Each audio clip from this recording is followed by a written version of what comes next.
And here, try to explain the last mini case transportation problem.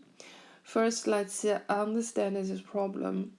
So now we face to a product allocation problem or product assignment problem.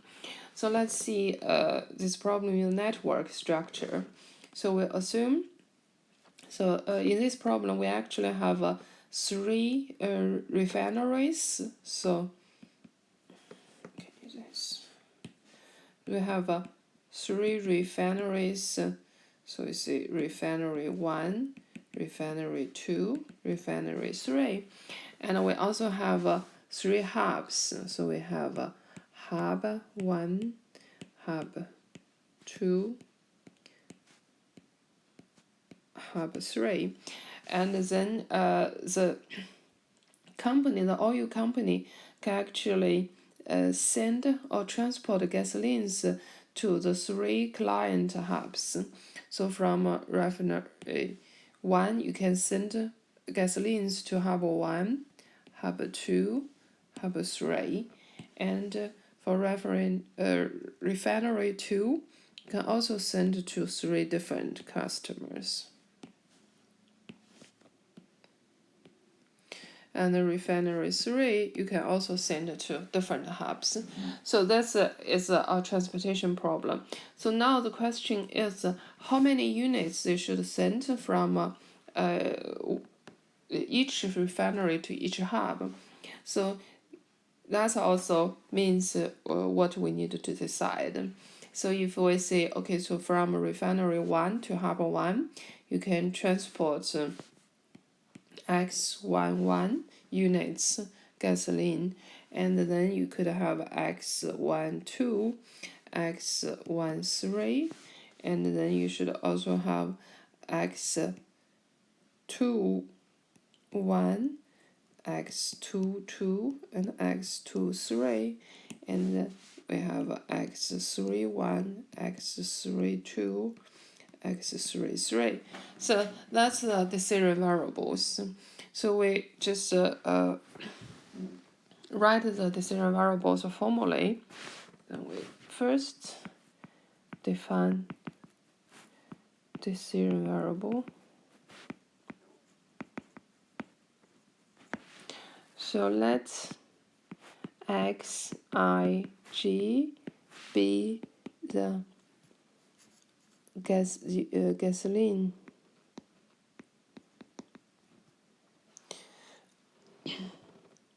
transported from refinery I to hub J. We of course have I equals to 1, 2, 3. We have J equals to 1, 2, 3. So that's how we define the decision variables. And the second, let's see the objective function. So here in the table 9, we know these are the transportation costs. So if we see the refinery I to hub G, and then we can actually use also a notation to describe the transportation costs. Then we use AIG to show the transportation cost from refinery I to hub G. And then the objective function, of course, is to minimize the total transportation costs.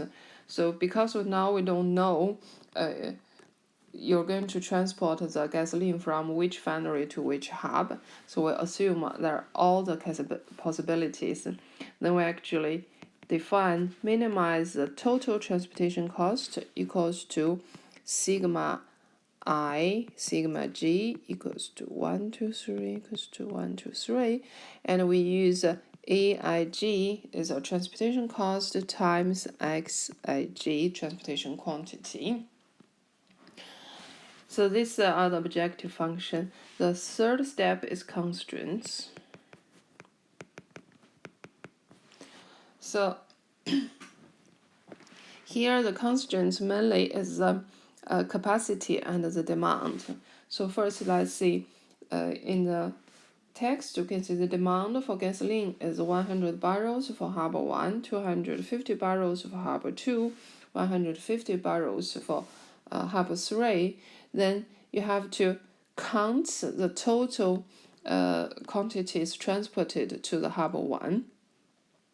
So if you look into our diagram or the graph here, then we can actually try to see the three arrows into harbor 1. So basically we actually plus, so for example for harbor 1, we just plus x11 plus x21 plus x31.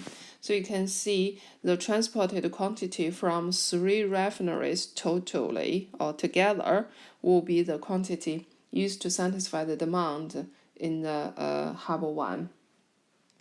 Then we actually see this should be equals to 100 units. Similarly, for harbor 1, we have x12 plus x22 plus x32 equals to 250 barrels.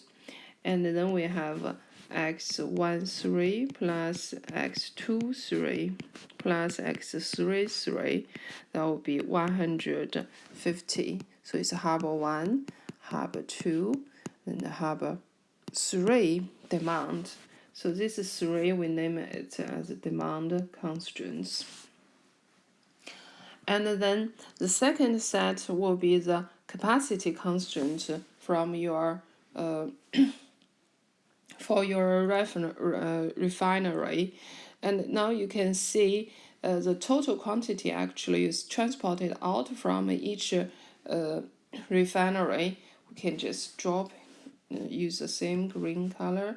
So for refinery 1, you can see there are actually 3 arrows, 3 blue arrows actually leave refinery 2. Then we can write the capacity constraints here.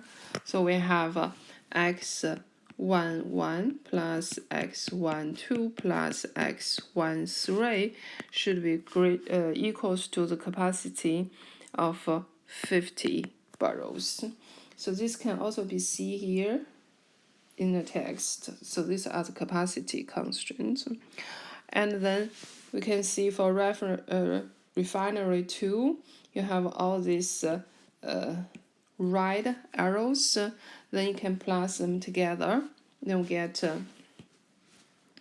x21 plus x22 plus x23 and equals to here 275 barrels.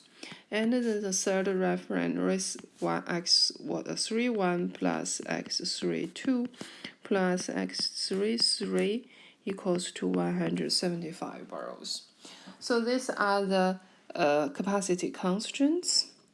And so far we basically formulated all the constraints.